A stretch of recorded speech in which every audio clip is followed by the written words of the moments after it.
Car ચાલકે અકસ્માત સર્જ્યો। ફૂલ સ્પીડમાં આવતી ઓડી કારે અકસ્માત સર્જ્યો। રોડની સાઈડ પર બેઠેલા 4 લોકોને અડફેટે લીધા। 2 લોકોને સામાન્ય ઈજા, જ્યારે 2 લોકો હોસ્પિટલમાં દાખલ છે। ઓડી કાર ચાલક નશાની હાલતમાં હતો। કાર ચાલક રિકેશ ભાટિયાને લોકોએ ઝડપી પાડ્યો છે। અલથાણ પોલીસે ગુનો નોંધી તપાસ હાથ ધરી।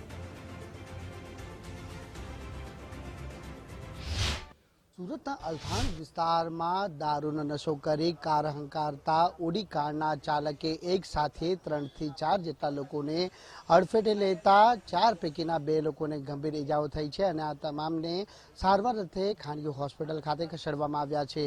જોકે આ ઘટના બનતાની સાથે જે લોકો દ્વારા જે નશાખોર કાર ચાલકને છે તે સ્થળ પર જ ઝડપી પાડવામાં આવ્યો હતો અને પોલીસના હવાલે કરવામાં આવ્યો હતો। પોલીસ ઝાપટા વચ્ચે ઉભેલા આ શખ્સનું નામ છે રિંકેશ ભાટિયા, કે જે જમીન દલાલીના વ્યવસાય સાથે સંકળાયેલ છે। ગત રોજ મોડી રાત્રિ દરમિયાન રિંકેશ ભાટિયા પોતાની ઓડી કાર લઈ પૂરપાટ ઝડપે કાર હંકારી રહ્યો હતો અને અલથાણ વિસ્તારમાં આવેલા ફૂટપાથ નજીક બેઠેલા 4 જેટલા લોકોને અડફેટે લીધા હતા।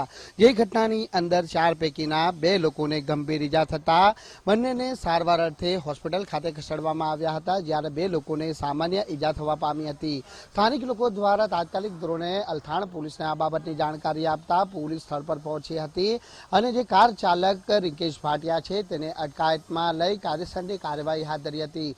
જોકે પોલીસ તપાસમાં રિંકેશ ભાટિયા છે તે દારૂનો નશો કરી કાર હંકારતા હોવાનું હાલ સામે આવ્યું છે, જેથી હાલ આરોપીની ધરપકડ કરી આગળની તપાસ અલથાણ પોલીસ દ્વારા હાથ ધરવામાં આવી છે। જોકે આ સમગ્ર ઘટનાની અંદર કોઈ મોટી જાનહાનિ ન થતા મોટી દુર્ઘટના બનતા ટળી છે।